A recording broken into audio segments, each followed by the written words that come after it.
துவங்கினேன் ஒன்றுமில்லாமல், திருப்தியாய் என்னை நிறைத்தீ, நீர் உண்மை உள்ளவர். ஒரு ராணுவ வீரர் திருமணமாச்சு. திருமணமான அந்த ராணுவ வீரர் தன் மனைவியை ரொம்ப நேசித்தார். ஏன்னா இளம் வயதுல ரொம்ப நேசித்தார். கொஞ்ச நாள்ல பார்த்தா யுத்த செய்தி வருது, நீங்க யுத்தத்துல என்ன பண்ணணும், எங்களோடு சேர்ந்து நீ பங்கு பெறணும்னு சொல்லிட்டு குறிப்பிட்ட இடத்துக்கு இந்த ராணுவ வீரரை வர சொல்லிட்டாங்க.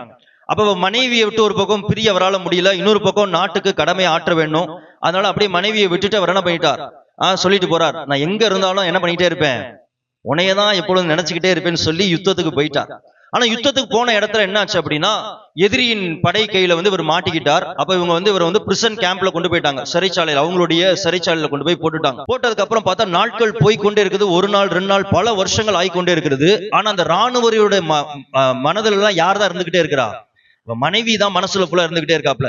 என் மனைவி இப்ப என்ன பண்ணிருப்பா, எந்திரிச்சிருப்பாளா, சாப்பிட்டுருப்பாளா, படுத்திருப்பாளா, இன்னும் ஒரு செய்தி கூட அனுப்பலையே, அவர் என்னவாயிருக்கும், உயிரோட தான் இருக்கிறாளா, எப்ப இங்க இருந்து போவேன் அப்படின்னு சொல்லி ஒவ்வொரு நாளும் தன்னுடைய மனைவியை தான் சிந்தித்து கொண்டே இருந்தார்.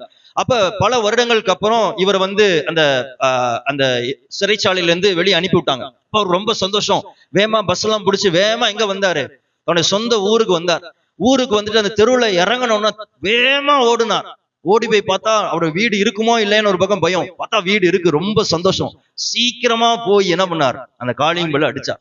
இந்த காலிங் பெல் அடிச்ச உடனே மனைவி இறங்குற சத்தம் கேட்குது. இவருக்குள்ள மனசுக்குள்ள என்னென்னமோ தோணுது, மனைவி வந்தோடனே நீ எப்படி என்ன பண்ணுவா, எவ்வளவு சர்ப்ரைஸ் ஆவா, நான் எப்படி அவளை கட்டி பிடிப்பேன், எப்படி முத்தமிடுவேன், அப்படி இப்படின்னு சொல்லி நிறைய சிந்தனைகள் மைண்டுக்குள்ள ஓடிட்டு இருக்கு. அப்ப மனைவி திறந்த உடனே அவர் சொல்றா, மார்கரெட், ஐ எம் பேக். அவரோட வைஃப் பேர் என்னது, மார்கரெட். நான் திரும்ப வந்துட்டேன்னு சொன்ன மனைவி என்ன பண்ணிட்டா, இவளை பார்த்தா சடால்னு கதவை அடைச்சிட்டா, அடிச்சு பூட்டிட்டா. இவனுக்கு ரொம்ப கஷ்டம், என்னடா மனைவி இப்படி பண்ணுவான்னு எதிர்பார்க்கவே இல்லையே அப்படின்னு பார்த்தா, இவர் வர்றதுக்கு பல வருஷம் ஆனதுனால இந்த மனைவி இப்ப என்ன பண்ணிட்டா, அந்த இடத்துல வேற நபரை உள்ள கொண்டு தன் வீட்டுல தங்க வச்சுட்டா. இதை பார்த்த உடனே அவர் மனம் உடைஞ்சு அப்படியே போயிட்டார். இதே போலதான் தேவ பிள்ளைகளே, இயேசு சொல்லுகிறார், இதோ வாசப்படியிலிருந்து கதவை தட்டுகிறேன். இன்னைக்கு ஆண்டவராகிய இயேசு உங்க குடும்பத்துல கதவை தட்டி கொண்டிருக்கிறார். இன்னைக்கு ஏன் அவர் உங்க குடும்பத்துக்குள்ள வர முடியல இல்லைன்னா, வேற தவறான நபர் உங்க வீட்டுக்குள்ள இருக்கிறதுனால. அது யாரு, பிசாசானவன். இந்த பிசாசானவன் உங்க வீட்டுக்குள்ள இருக்கிறதுனாலதான் உங்க வீட்டுக்குள்ள ஒரு சமாதானத்தை தர முடியல. உங்க வீட்டுக்குள்ள டிப்ரெஷனை தருகிறான், உங்க வீட்டுக்குள்ள குழப்பத்தை கொண்டு வருகிறான், உங்க வீட்டுக்குள்ள சமாதானத்தை கெடுத்து கொடுக்கிறான், வியாதியை கொடுக்கிறான், கடனை கொடுக்கிறான், எதிர்கால பயத்தை கொடுக்கிறான். உங்க வீட்டுல இருக்க எல்லா காரியத்தையும் இந்த பிசாசு என்ன பண்ணுகிறான், உள்ள இருந்து அவன் அழித்து கொண்டு இருக்கிறான். ஏன்னா உங்க வீட்டுக்குள்ள நீ யாருக்கு இடம் கொடுத்துட்டீங்க. ஆனா என்ன சரி, என்ன ஐயோ இந்த குடும்பத்தை நான் எப்படி காப்பாத்துவேன், இனி என் குடும்பத்துக்கு எப்படி விடிவு காலமோ அப்படின்னு எதிர்பார்த்து கொண்டிருப்பாயானால், நீ கர்த்தர் நல்ல செய்தியை தருகிறார். ஏன்னா வாசப்படியிலிருந்து யாரும் வீட்டை தட்டிக்கிட்டு இருக்கிறார், ஆண்டவராகிய இயேசு கிறிஸ்து கதவை தட்டி கொண்டிருக்கிறார். அவர் சொல்லுகிறார், ஒருவன் என் சத்தத்தை கேட்டு அவன் திறப்பாண்டால் நான் அவனோடு வாசம் பண்ணுவேன், அவன் என்னோடு வாசம் பண்ணுவான், நான் அவனோடு என்ன பண்ணுவேன், பந்தியிடுவேன் ஆண்டவர் சொல்லுகிறார். அவ இயேசுவின் சத்தத்தை கேட்டு இன்னைக்கு உன் வாழ்க்கைக்குள்ள வர்றதுக்காக அவர் கதவை தட்டி கொண்டிருக்கிறார். அவருடைய சத்தத்தை கேட்டு உன் வாழ்க்கையை நீ திறந்து கொடுப்பாயானால், அவர் உன் வீட்டுக்குள்ள எங்கெல்லாம் குழப்பம் இருக்குதோ, இந்த குழப்பத்தை கொண்டு வருகிற எந்த பிசாசு எந்த இடத்துல மறைந்திருக்கானோ அவன் அப்படியே பிடிச்சு அவன் தலையை நசுக்கி உன் வீட்டை விட்டு அவர் வெளியே எடுத்து போடுவார். அல்லேலூயா. உன் வீடு சந்தோஷம் நிறைந்த வீடாக இருக்கும், துக்கம் நிறைந்த வீடாக இருக்காது, சமாதானம் நிறைந்த வீடா இருக்கும், ஆசீர்வாதம் நிறைந்த வீடா இருக்கும், ரட்சிப்பின் கம்பீர சத்தம் கேட்கிற வீடாக இருக்கிறோம். உன் வீட்டை நீ வெற்றியோடு, உன் குடும்பத்தை வெற்றியோடு கட்டி எழுப்ப முடியும். அல்லேலூயா. உன் குடும்பம் தோற்று போகாது, உன் குடும்ப வாழ்க்கை தோற்று போகாது. அதுக்கு மாறாக இயேசு உன் குடும்பத்துக்குள்ள வரும்போது உன் குடும்பம் வெற்றியுள்ள குடும்பமாக காணப்படும். அல்லேலூயா. நீங்க பார்க்க இருக்க செய்தியின் தலைப்பு, புதிய ஏற்பாட்டில் வெற்றி பெற்ற குடும்பங்கள். புதிய ஏற்பாட்டில் வெற்றி பெற்ற குடும்பங்கள். Successful families in the new testament. Successful families in the new testament. நம் புதிய ஏற்பாட்டுல பைபிள்ல வெற்றி பெற்ற குடும்பங்கள் என்ன என்று நம்ம பார்க்க போறோம். யார் குடும்பம் எல்லாம் வெற்றி பெற்ற குடும்பமாக இருந்தது?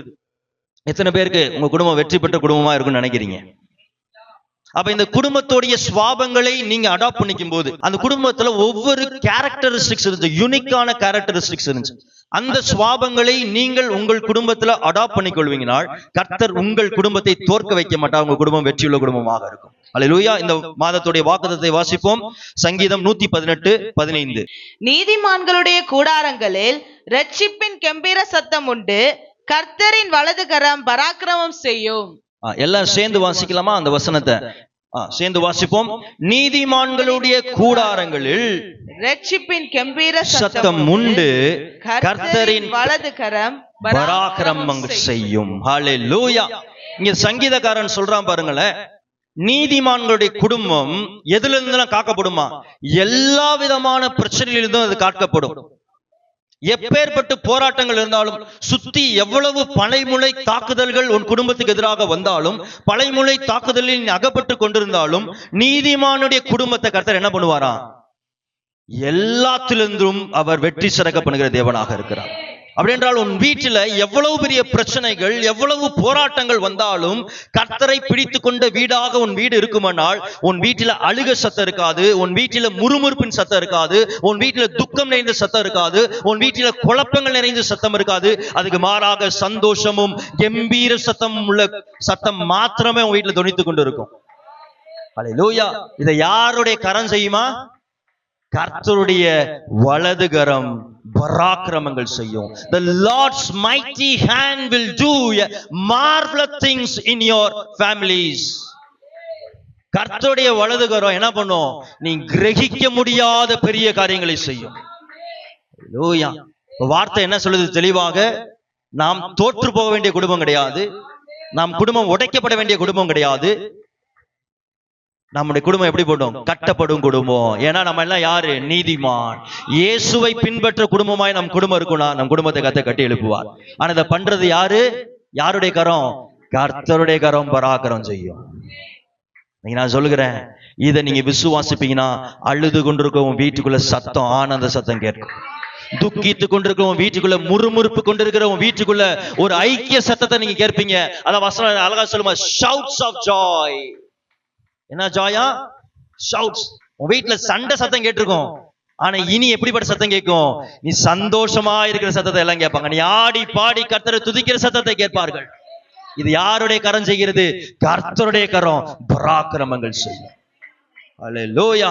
எத்தனை பேர் விசுவாசிக்கிறீங்க? அப்ப நாம் கற்றுக்கொள்கிற காரியம், கர்த்தருடைய கரத்தினால் மகிழ்ச்சியின் சத்தம் நிறைந்த ஒரு வெற்றியுள்ள குடும்பத்தை கட்டி எழுப்ப நம்மால் முடியும்.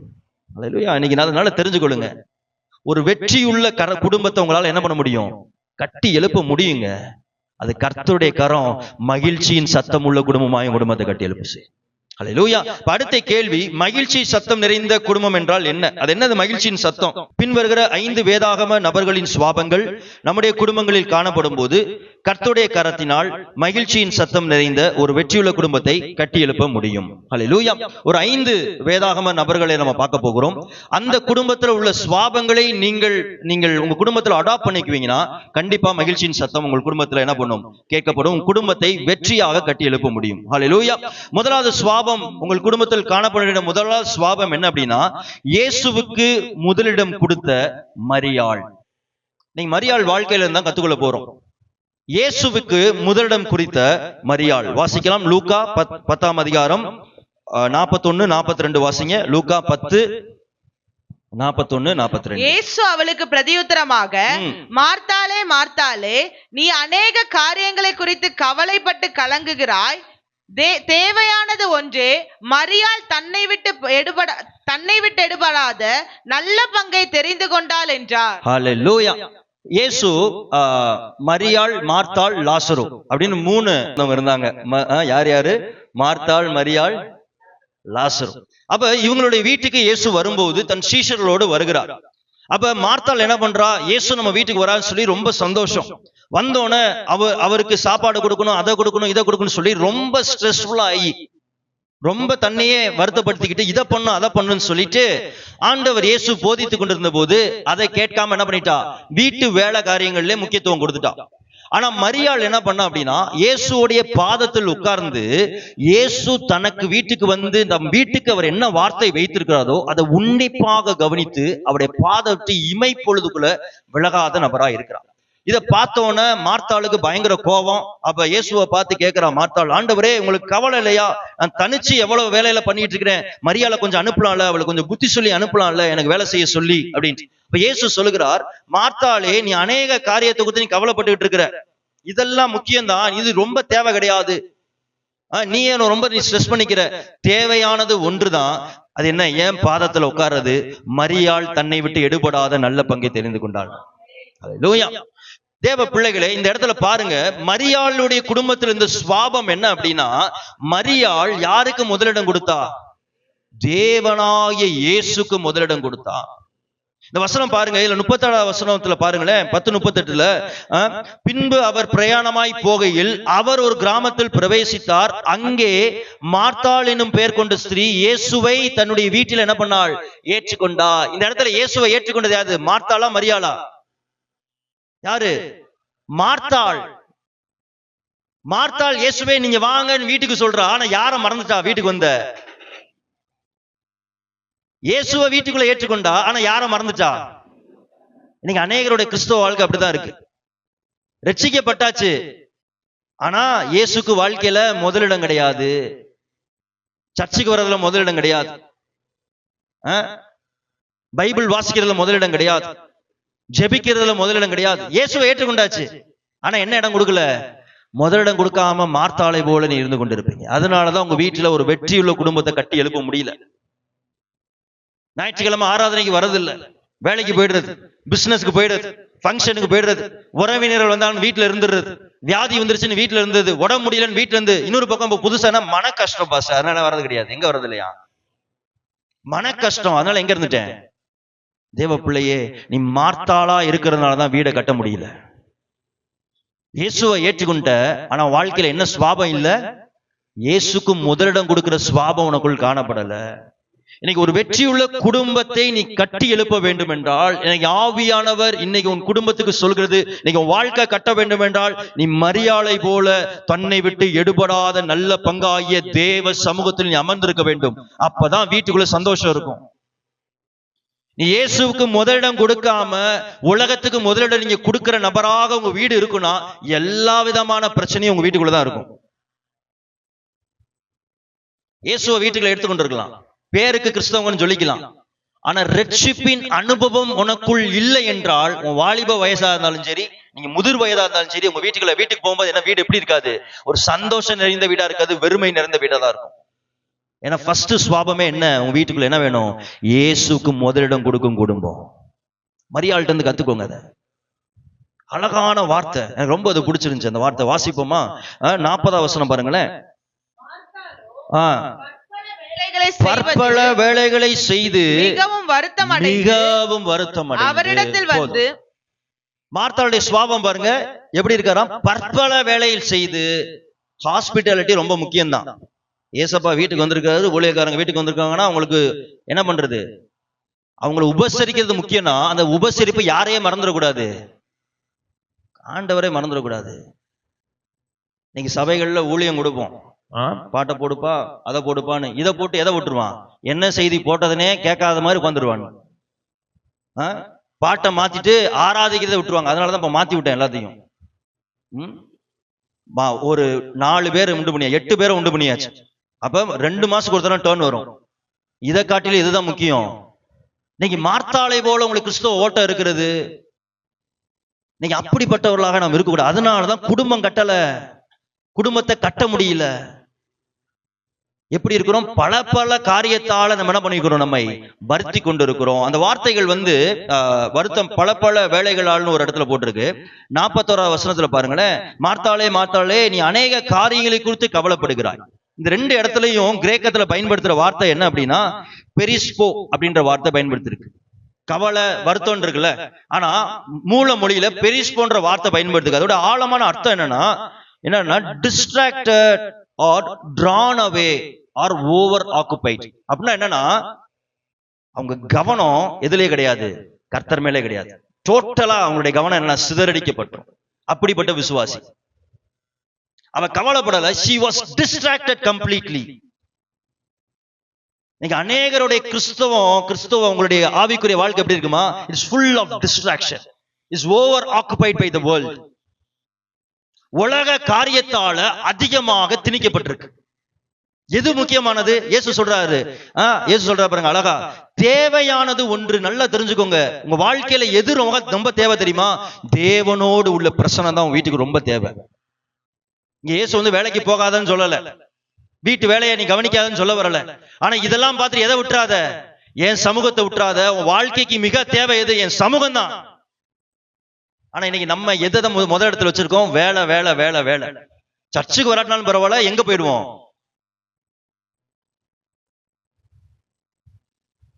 ஆனா அதே இது வியாதியா இருக்கும்போது மாமா கல்யாணத்துக்கு போகாம இருப்போமா?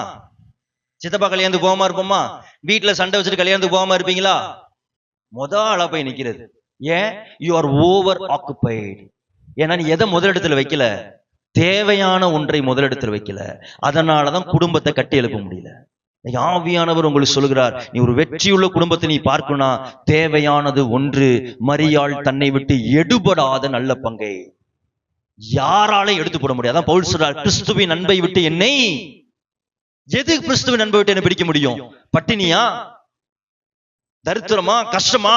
பிரிக்க முடியாது. தேவையானது உன் லைஃப்ல ஒன்றுதான், இதுதான் தேவனோடு உள்ள பிரசன்னம், அவர் சமூகத்தில் இருக்கிற ஐக்கியம். அதுதாங்க உன் லைஃபுக்கு ரொம்ப தேவை. சொல்ல எத்தனை பேர் புரியுது? அநேக காரியங்களை கொடுத்து வருத்தப்பட்டு இருக்காதீங்க. வாடகை எப்படி கட்டுவேன், குடும்பத்தை எப்படி கட்டுவேன், இஎம்ஐ எப்படி அடைப்பேன், இந்த பிரச்சனை எப்படி சரியாகும், அந்த பிரச்சனை எப்படி சரியாகும். நீங்க உங்க குடும்பம் கட்டப்பட வேண்டுமென்றால் தேவையானது ஒன்று, அது தேவ சமூகம். எத்தனை பேர் நான் சொல்கிற புரியுது? அந்த பண்பு, அந்த சுவாபம் மரியாளிலிருந்து உனக்கு வருமானால் உங்க குடும்பம் வெற்றியுள்ள குடும்பமாக இருக்கும். அல்லேலூயா. யோவான்ல மாத்த வேண்டாம், டைம் ஆயிடுச்சு. யோவான்ல ஒரு சம்பவம் இருக்குது. இதே மார்த்தாள் இந்த இடத்துல இந்த குணத்தை கத்துக்கொள்கிறார். யார்கிட்ட இருந்து? மரியாள்கிட்ட இருந்து. தேவையானது எதுன்னா ஒன்றுதான். அப்ப லாசரு தன்னுடைய தம்பியா அண்ணனான்னு தெரியல, அப்ப அவன் மரிச்சு போயிட்டான். மரிச்சு போனதுக்கு அப்புறம் இயேசுவை கூப்பிட்டு விடுறாங்க. மரித்து 4 நாளுக்கு அப்புறம் தான் இயேசு வருகிறார். அப்ப ஃபர்ஸ்ட் யாரு ஓடி வரானா? மார்த்தாள் ஓடி வருகிறா. மார்த்தாள் ஓடி வந்து இந்த இடத்துல சொல்லுகிறா, ஆண்டவரே நீங்க ஜெபித்தீங்கன்னா அவன் உயிரோடு எழும்புவான், நீங்க ஜெபித்தீங்கன்னா அவன் உயிர் காக்கப்பட்டிருக்குமே. ஆண்டவர் சொல்கிறார், நீ என்னை விசுவாசிப்பாயானால் நானே உயிர்த்தெழுதும் ஜீவனமா இருக்கிறேன். நீ என்னை விசுவாசிப்பேனா நான் அவனை உயிரோடு எழுப்பணும். மார்த்தாள் சொல்றா, நான் உம்மை விசுவாசிக்கிறேன், நீ தான் இந்த உலகத்துல இருக்கிற உண்மையான தெய்வம், மேசியா என்பதை விசுவாசிக்கிறேன்னு சொல்கிறார். லாசருவை கர்த்தர் உயிரோடு எழுப்பினார். அவன என்ன அர்த்தம்? அந்த குடும்பம் நிறைவான குடும்பமாய் மாறினது. அல்லேலூயா. இன்னைக்கு நீ மார்த்தாளா இருக்கலாம், நீ கர்த்தர் இன்னைக்கு உன்னை மரியாளாக அழைக்கிறார். தேவையானது ஒன்று, தேவையானது உன் வாழ்க்கையில் ஒன்றுதான். இது ஆண்டவருடைய சமூகம். ஞாயிற்றுக்கிழமை ஆண்டவருடைய ஆலயம், இதுக்கு காம்ப்ரமைஸ் நீ பண்ணக்கூடாது. அந்த குணம் உங்களுக்கு இருக்குன்னா கர்த்தர் உன் குடும்பத்தை கட்டி எழுப்புவார். வேலைக்கு வர சொல்றாங்களே பாஸ்டர், சரி நான் ஒரு கேள்வி கேட்கிறேன், என்னைக்கா ஜெபிச்சிருக்கிறீங்களா என்னைய ஞாயிற்றுக்கிழமை வேலைக்கு கூப்பிடக்கூடாது? அப்ப அதை பண்ணல அப்படின்னா நம்ம என்ன பண்றோம்? காரணம் தான் சொல்றோம், நம்ம இன்னும் அதை முதல் இடத்துல வைக்கல. அசல் எத்தனை பேர் புரியுது? வேலைக்கு கூப்பிட்டு போட்டோம் அவன், ஆனா எனக்கு நீங்க ஜெபிச்சிருக்கிறீங்களா? ஞாயிற்றுக்கிழமைக்கு அவங்களுடைய கண்கள்ல இருந்து நீ மறைங்கப்பா. நிறைய பேர் ஆண்டவர் மறைச்சு வச்சிருக்காரு பழைய ஏற்பாட்டுல. வீடு வாசலே தெரியாம வெளியே அவங்க குருடை மாதிரி போயிட்டான். அதே மாதிரி நீங்க அந்த ஜெபத்தை செய்வீங்கன்னா மேல இருக்கவங்க கண்கள்ல உங்களை மறைச்சிருவார் ஆண்டவர். ஆனா அந்த ஜெபத்தை பண்ணிருக்கிறீங்களா? இல்லையா? அந்த ஜெபத்தை பண்ணுங்க. அப்படி அவன் ரொம்ப பேசுறானா போடா அவன் வேலை, கர்த்தர் நடத்துவார் நடத்திருக்கு, அந்த விசுவாசம் உங்களுக்குள்ள இருக்கா? பாஸ்டர் அழகா சொல்றீங்களே, யார் இஎம்ஐ கட்டுவா? யார் அதை பண்ணுவா? தேவையானது ஒன்று. நான் வார்த்தையை போதிக்கிறேன், தேவையானது. கர்த்தர் என்னன்னா அவர் உன்னை ஒரு நாளும் கைவிட மாட்டார், ஒரு நாளும் கைவிட மாட்டார். நீ அவருக்காக நீ வேலையை விட்டு உன்னைய கஷ்டப்படுப்பான்னு விட்டுருவார், அவனைய இதை விட உன்னை உயர்த்தி வைப்பார். ஏன்னா தேவன் அற்புதங்களை செய்கிறவர், குடும்பத்தை கட்டுகிறவர், குடும்பத்தை உடைக்கிறவர் கிடையாது. நீ வேலையை விட்டுட்டு உன் குடும்பத்துக்கு கஷ்டப்படுற அல்லோல் அழிக்கிற தேவன் கிடையாது, உன் குடும்பத்தை உடைக்கிற தேவன் கிடையாது. என் தேவன் குடும்பத்தை கட்டுகிற தேவன். நீ அவருக்கு முதலிடம் கொடுக்கிற சுவாபம் உனக்கு இருக்கும்னால் கர்த்தர் உன் குடும்பத்தை கட்டி எழுப்புவா. நீ குடும்பம் ஏன் கட்டப்படலைன்னா கர்த்தருக்கு முதலிடம் இல்ல, ஜபத்துக்கு முதலிடம் கிடையாது, வேதத்தை தூக்குறது கிடையாது, சபைக்கு வர்றது கிடையாது. அம்மா வந்துட்டேல நீ என்ன பண்ணு, அந்த வேலையை போய் பாருப்பா. அப்பா வந்துட்டேல நீ அந்த வேலையை போய் பாருப்பா. தேவ பிள்ளைகளே, நீங்க உங்க குடும்பம் கட்டப்பட வேண்டால் கர்த்தருக்கு முதலிடம் கொடுக்கிற குடும்பமாக இருக்கணும். அல்லேலூயா. பாஸ்டர் நாகராஜ் உங்களுக்கு தெரியும், திருவேற்காடு சபையில விசுவாசியா இருந்தார். இப்போ வீட்டு சபையை நடத்தி கொண்டு ஏசி மெக்கானிக்காவும் அவர் இருக்கிறார். அப்போ ஒரு நாள் அவர் என் கூட பகிர்ந்து கொண்ட ஒரு சம்பவம். அப்போ ஒரு ஒரு கம்பெனில ஏசி வேலை பார்த்துட்டு இருந்தார். அப்ப வேலை லோடு அதிகம், ஆனா அவருக்கு சம்பளம் எவ்வளவுதான் கொடுத்தாங்க? 20,000. ஆனா அவருடைய எஜமான அவர் ஒரு பிளாட்ஸ் தனியா கட்டிட்டு இருந்தார். அந்த பிளாட்ஸ்லயும் ஒரு வேலை பார்க்க வைக்கிறார். பல மணி நேரம், இங்கேயும் 8 மணி நேரம் வேலை பார்க்கணும், அதுக்கப்புறமே பிளாட்ஸ்லயும் வேலை பார்க்கணும். ஆனா சம்பளத்துல என்ன கிடையாது, ஒரு இன்கிரிமெண்ட் எதுவும் கிடையாது. கேட்டா சத்தம் போட்டு அனுப்பிடுவார். அதனால அவர் என்ன பண்ணாருன்னா வேலை கம்பெனி வேலை தேட ஆரம்பிச்சார். ஒரு ஐடி கம்பெனில வேலை கிடைச்சிச்சு. சம்பளம் பார்த்தா அப்படியே நல்லா கூட 25,000 எவ்வளவு சம்பளம் கூட, பிளஸ் பிஎஃப் எல்லாமே இருக்கு, எல்லாம் நிறைய சலுகைகள் இருக்குது.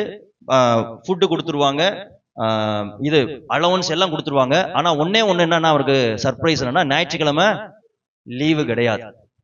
அப்ப இவர் என்ன பண்ணார், ஒரு இக்கட்டான சூழ்நிலை. அப்ப ரொம்ப தெளிவாக முடிவெடுத்தார், ஊழியத்தை பாதிக்கிற எந்த வேலையும் எனக்கு என்ன வேணாம், இந்த 20,000 சம்பளத்தில் இருந்துட்டு போடுன்னு சொல்லி அவர் அந்த இதுல இருந்தார்.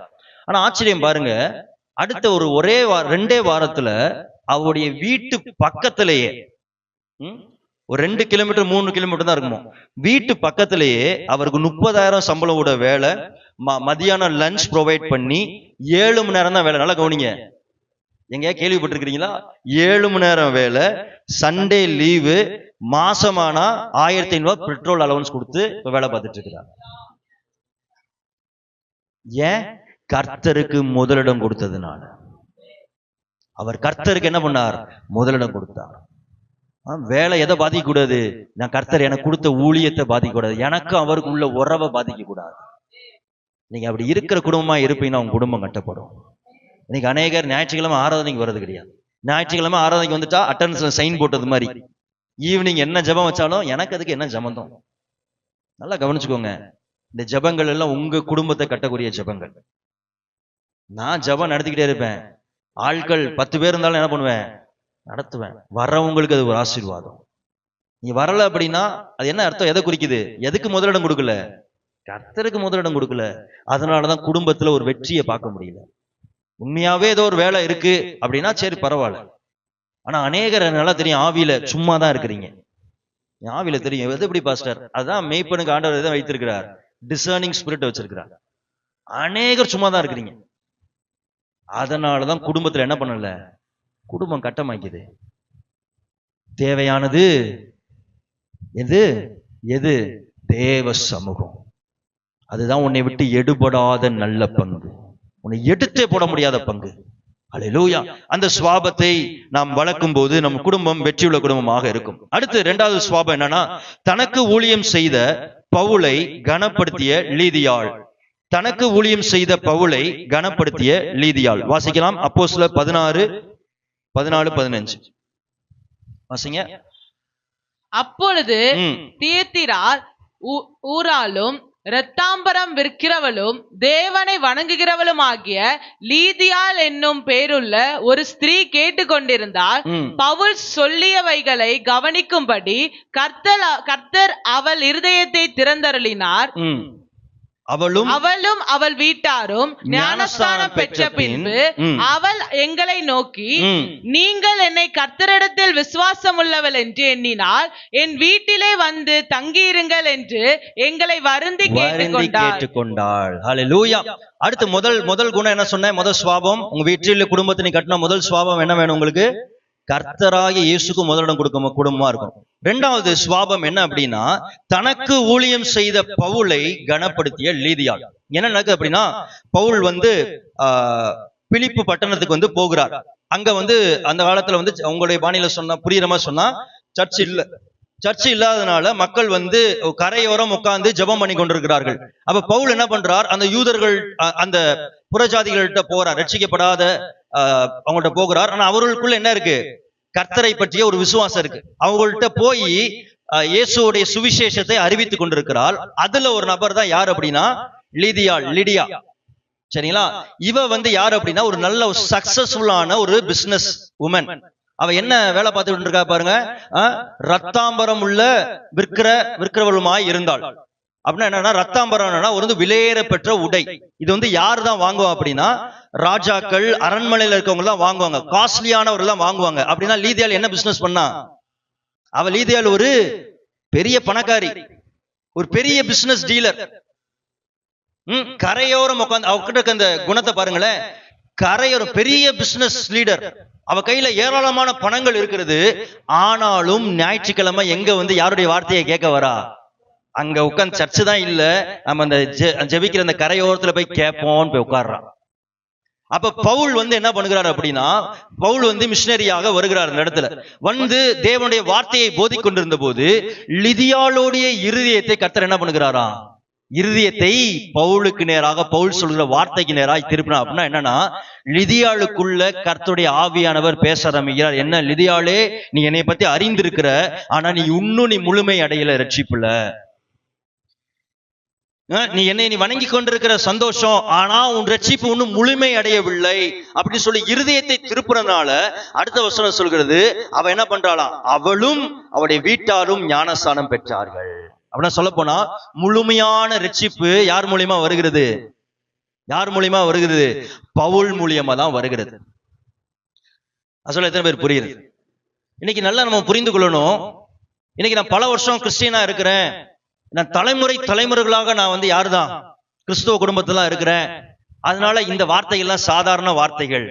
ஒவ்வொரு செய்தியோ இந்த செய்தி தானா, ஓ மார்த்தாள் செய்தியா, ஓ லாசரு செய்தியா, அப்படி நம்ம உட்காரக்கூடாது. என்னைக்கும் ஆவியானவர் உன் வாழ்க்கைக்குள் இடைபட முடியாது. அப்படி ஒருவேளை சிந்தை இருக்குன்னா, இன்னொரு கேள்வி உங்களுக்கு போடுறேன். பிரச்சனை இல்லாத வாழ்க்கை உங்ககிட்ட இருக்கிறதா? போராட்டம் இல்லாத வாழ்க்கை இருக்கா? உங்க விசுவாசம் திடமாக இருக்கிறதா? நாளைக்கு கர்த்தர் உங்க வேலையை எடுத்து போட்டா நீ என்ன சொல்லுவீங்க? ஆண்டவரை மறுதளிப்பீங்களா? ஆண்டவரை பிடிச்சுக்குவீங்களா? அப்ப நீங்க நல்லா புரிந்து கொள்ளணும், நாம் எவ்வளவு உயரத்துல கர்த்தர் வைத்தாலும் நமக்கு வீட்டுக்கு என்ன தேவை? முழுமையான ரட்சிப்பு தேவை. அதான் வேத வசனம் சொல்லுது, உங்கள் ரட்சிப்பு நிறைவேறும்படி என்ன பண்ணுங்க? பிரயாசப்படுங்கள். work out for your salvation. உன் ரட்சிப்புல நீ முழுமை அடைய நீ என்ன பண்ணு? பிரயாசம் படு. அப்ப அந்த முழுமை எப்படி அடையும்? கர்த்தர் யாரை வச்சு அடைய வைப்பார் அந்த முழுமைய? தேவ ஊழியர்கள், உங்கள் சபையின் மெய்ப்பரை வைத்துதான் உங்க வீட்டுக்கு என்னது? கர்த்தர் ஆசீர்வாதத்தை கொண்டு வருவார். சோ இங்கதான் ஆண்டவர் அதை பண்ணுகிறார். இப்ப லிதியாள் முழுமையா தேவனை வணங்குகிறா, ஆனா முழுமையான ரட்சிப்பு கிடையாது. பவுல் பிரசங்கித்த போது லிதியாள் உணர்கிறார், நானும் என் வீடு என்ன பண்ணணும்? இன்னும் நிறைய வளரணும், ஆண்டோடைய பிரமாணத்தை நிறைவேற்றணும்னு சொல்லி அவர் ஞானஸ்தானம் பெறுகிறார். இந்த ஞானஸ்தானம் பெற்றதுக்கு அப்புறம் பவுல்கிட்ட வந்து வருந்தி கேட்கிறா, உங்க மூலியமா எனக்கு என்ன வந்துச்சு? ஒரு ஆசீர்வாதம் வந்துச்சு, தயவு செய்து என் வீட்டுல வந்து என்ன பண்ணுங்க? தங்கிருங்க. ஏன்னா அந்த காலத்துல வந்து மிஷனரிகள் என்ன பண்ணுவாங்கன்னா விசுவாசத்தோடு போயிடுவார்கள். அப்ப கர்த்தர் இயேசு என்ன சொல்லியிருக்கிறார்? ஒரு வீட்டுக்குள்ள, ஒரு ஊருக்குள்ள போ, அவங்க உன்னை வரவேற்று அவங்க வீட்டுல என்ன பண்ணு? தங்கிரு. சோ இப்படிதான் ஊழியம் நடந்துச்சு. அப்படின்னு என்ன அர்த்தம்னா, வீட்டுக்கு அழைக்கிறா அப்படின்னா பவுலோடைய எல்லா ஊழிய காரியத்தையும் யாரே பொறுப்பேற்றுக்கிட்டா? யாரு பொறுப்பேற்றுக்கிட்டா? லிதியாளே பொறுப்பேற்றுக்கிட்டா. அவள் நல்ல பணக்காரியா இருந்ததுனால கிடையாது, அவளுக்குள் இருதயம் இருந்ததுனால. இருக்கிறதுல பெரிய கஞ்சம் யாரு? கஞ்சங்க யாரு தெரியுமா? பணம் வச்சிருக்க வேண்டாம். நல்லா கவனிங்களேன். எவ்வளவு கோடிகள் சம்பாதிக்கிறாங்க, ஆனா இன்னும் என்ன பண்றான்? ரீசார்ஜ் விலைய 4 பேருக்கு கடையில போய் ஒரு பேக் வாங்கினா எவ்வளவு வாங்குறான்? கட்ட பை எவ்வளவு வாங்குறான்? முதல்ல 5 ரூபா வாங்கினான், இப்ப 29 ரூபா வாங்குறான். நல்லா தெரிஞ்சுக்கோங்க. அப்ப விஷயம் வந்து கனப்படுத்துறது நம்ம கையில பணம் இருக்கு பணம் இல்லைன்ற கிடையாது. விதவை என்ன பண்ணா? சாரி பாத் விதவை தன் இடத்துல இருந்த கடைசி என்ன கலச மாவா கொடுத்து யாருக்கு அப்பம் விட்டு கொடுத்தா? எலியா. அப்ப விஷயம் என்ன அப்படின்னா, நம்முடைய இருதயம். லிதியாளுக்கு தெரியும், இன்னைக்கு என் வீடு முழுமையாய் ரட்சிக்கப்பட்டிருக்குன்னா இது யாரால? தேவன் பயன்படுத்தின இந்த ஊழியரால. அப்ப இந்த ஊழியர் என் வீட்டுக்கு வரும்போது அது யாருக்கு ஆசீர்வாதம்? என் வீட்டுக்கு ஆசீர்வாதம் அப்படின்னு யாருக்கு தெரிஞ்சிச்சு? லிதியாளுக்கு. லிதியாளுக்கு அந்த ரகசியம் சத்தியம் புரிஞ்சிச்சு. அதனால அவ என்ன பண்றா? வருந்தி கேட்கிறா. என்ன நடந்துச்சு தெரியுமா? அதோடைய பிளெஸிங் எல்லாம் யார் மேல வந்துச்சு தெரியுமா? லிதியாளுடைய வீட்டின் மேல வந்தது. அல்லேலூயா. இன்னைக்கு உங்க வீடு வெற்றியுள்ள குடும்பமாய் காணப்பட வேண்டும் என்றால் இன்னைக்கு உங்களுக்கு இருக்க வேண்டிய 2வது சுவாபம் என்னன்னா, உங்கள் வழி நடத்துகிற ஊழியர்கள் மேல கனம் செலுத்தணும். வழிநடத்துதல ஊழியர்களுக்காக நீங்க என்ன பண்ணணும்? அவங்களுடைய மேல கனம் செலுத்தி அவங்களை நடத்த, அவங்களை விசாரிக்க நீங்க விருப்பம் உள்ள நபர்களா இருக்கணும். அது ஒரு ஆசீர்வாதம். நீ அவர்களுக்கு செய்யறது யாருக்கு செய்யறதுக்கு? கர்த்தருக்கு. அதான் வசனம் சொல்லுது, கர்த்தருக்கு நாம் விதைக்கும் போது எங்க சொல்ற ஆலயத்துல வந்து விதைன்றாரு. அவர் உன்னை என்ன பண்ணுவேன்? இப்ப கூட ஒரு சாட்சி கேட்டோம், பில்டிங் ஃபண்ட் கொடுத்தேன், கர்த்தர் அவங்களுக்கு என்ன கொடுக்குறாரு? அப்படியே அர்த்தம் என்ன? நம் சபையில ஊழியர்களுக்கு சபையில காணிக்கைகள் தசமபாகங்கள் செலுத்துறது அது எதோட ஒப்பிடுறது? வேதம் பரலோகத்துக்கு செலுத்துறதுக்கு சமம், தேவனுக்கு செலுத்துறது சமம். இன்னைக்கு ஒரு வெற்றியுள்ள குடும்பத்தை நீங்க கட்டி எழுப்ப வேண்டும் என்றால் உங்களுக்காக இருக்கிற மேய்ப்பர்கள் மேல நீங்க அக்கறை செலுத்துற, கவனம் செலுத்துற இருதயம் உங்களுக்கு வேண்டும். எத்தனை பேர் இந்த சபை உங்களுக்கு பிரயோஜனமா இருக்கிறது? எத்தனை பேர் இந்த சபையில வந்து நான் ஆசீர்வாதம் பெற்றிருக்கேன், என் ஆவியில நான் வளர்ந்திருக்கேன், கர்த்தர் என் துக்கத்தை மாட்டார், என் வியாதியை எடுத்து போட்டார், எத்தனை பேர் சொல்கிறீங்க? அப்ப தேவன் உங்கள்கிட்ட இந்த சபையை தாங்கக்கூடிய இருதய சுவாபத்தை அவர் எதிர்பார்க்கிறார். அது உங்கள் மேல் உள்ள ஒரு கடமை. அதான் இந்த லிதியாளுக்குள்ள இந்த சுவாபத்தை பார்க்கிறேன். நான் அந்த செய்தி எடுக்கும்போது இது வரும்னு எனக்கு தெரியாது, ஆனா அந்த செய்தி எடுக்கும்போது இந்த சுவாபத்தை கர்த்தர் வைத்திருக்கிறார். அப்ப நான் அதை போதித்தே ஆக வேண்டும். அப்ப ஏன் அவ குடும்பம் கட்டப்படுகிறது? Because she took care of Paul and his ministry. நீங்க சபையின் ஊழியத்தை, ஊழியர்கள் குடும்பத்தை தாங்குற இருதயம் உங்களுக்கு இருக்குன்னா கர்த்தர் உங்களை கட்டி எழுப்புகிறவா இருப்பார். அந்த சுவாபம் உங்களுக்கு வேண்டும், இந்த சுவாபம் உங்களுக்கு வேண்டும். இந்த சபை நமக்கு எவ்வளவு ஆசீர்வாதமா இருக்கு, நம்மளை எவ்வளவு விசாரிக்கிறாங்க, நம்மளை நம்ம ஆத்துமாக்காக எவ்வளவு பிரயாசப்படுறாங்க. அப்படி என்னுடைய பங்கு என்ன? எனக்கு வந்து சபைக்குள்ள ரிலேஷன்ஷிப் என்ன? இது என்னுடைய குடும்பமாக நீங்க நினைக்கணும். அல்லேலூயா. நான்லாம் புதுசாக ஏதாவது ஹோட்டலுக்கு போனேன்னா எங்க வைஃப்ட்ட சொல்லுவேன், நம்ம என்ன பண்ணணும், எப்படியாச்சும் இந்த இடத்துக்கு வாலிப பிள்ளைகளை அப்படிதான் நான் பேசுவேன்.